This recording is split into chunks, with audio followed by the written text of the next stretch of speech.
Plants growing in a home landscape coexist with one another in a non-native environment. The urban landscape includes combinations of trees, shrubs, and turf, all of which have most of their absorbive roots intermingled in the top 3 to 4 inches of soil. Can one fertility program promote growth and/or quality for all landscape plants in a managed lawn? Well, the answer is no. Each situation is unique, and several choices exist for home landscape fertility programs. How do you determine what fertilizer your lawn or trees need? Well, the best way is to have the soil tested. You can collect samples anytime during the year and take them to your local county extension office for analysis and recommendations. Once you know what nutrients your lawn or tree needs, how do you know which fertilizers to buy? The analysis on the fertilizer bag tells you the percent of nitrogen, phosphate, and potash in the fertilizer. Buying the biggest bag, even if it has the correct fertilizer ratio, isn't necessarily the best bargain, because the fertilizer analysis tag indicates only the percent of plant food. You must calculate the pounds of plant food in the bag. For example, a 50-pound bag of 10-6-4 contains 5 pounds of actual nitrogen, 3 pounds of phosphate, and 2 pounds of potash. The rest of the material in the bag, or 40 pounds, is called the carrier. Soil test reports will have recommendations of pre-existing fertilizer combinations that make purchasing and applying easier.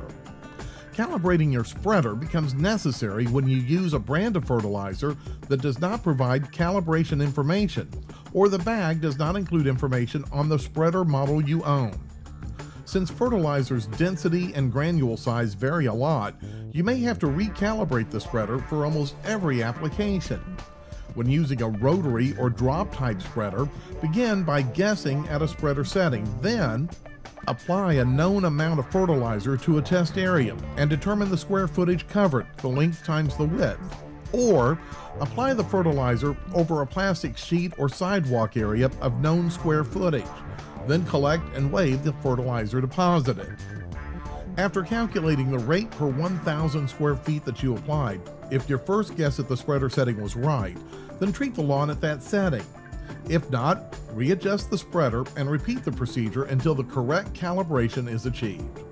Calibrating your spreader to a half rate setting and going over the yard twice in different directions will ensure a more uniform coverage and color. Fertilization objectives for shade trees could include promoting rapid growth so young trees quickly become large and functional, maintaining health and appearance of mature trees, and attempting to rescue declining trees. However, in some circumstances, providing nitrogen to a declining tree only worsens the tree's condition.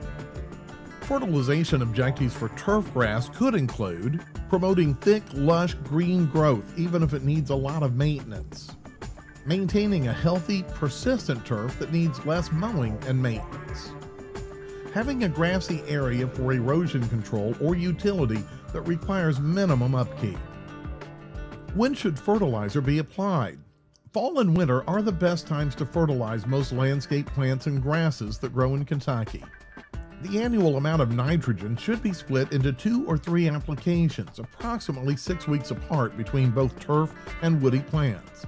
Nitrogen applied to turf between April and September can promote excessive top growth and thus decrease resistance to drought, disease, and heat. Do not apply nitrogen to woody plants between July 1st and November 1st, since some of the less winter-hardy plants may not harden in time for winter weather. During mild winters, good color may be maintained all winter following a fall application of nitrogen.